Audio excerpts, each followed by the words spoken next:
What's going on? Welcome aboard to part 2 of rare trap bar exercises. This is linked to home gym on a budget because if you have a trap bar, you could do a lot more lifts than just a trap bar deadlift. I already talked about this in the successful video, rare trap bar lifts part 1, but now it's the part 2. I'll be showing you some completely different lifts. A lot of them you may have never tried before. And if you happen to have this piece of equipment in your home gym, consider yourself lucky because you could do a lot with it. So let's get into it.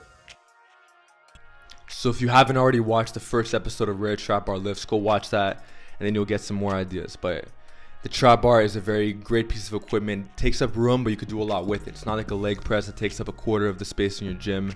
This actually gets a lot done. So you could do the trap bar overhead press, seated, standing, whatever. It's like a log but neutral grip, and it works on shoulder stability because it shakes. You could also do some seal rows.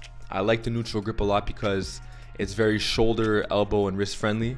So you can do some rows with that. You could also do some neutral grip handstand push-ups. This is great for your shoulders, great for your core. You don't really see me do these often, but I just did it for the video. And once again, it's very wrist and elbow friendly as well.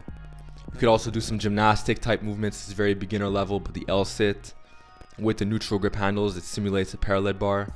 And you could also do inverted rows with the trap bar as well. So this shakes a bit, works on some shoulder stability as well. And it's just a great variation too. It's kind of like a semi-snatch neutral grip.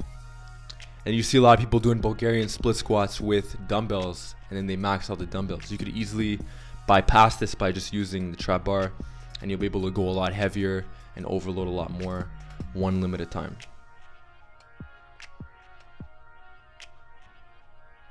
Alright, so there you guys have it. Those are the rare trap bar lifts, part 2. Hope you learned something from today's episode. These could also be done in your local gym, home gym, garage gym, whatever the case is. But let me know if you learned something, and I'll see you guys in the next episode.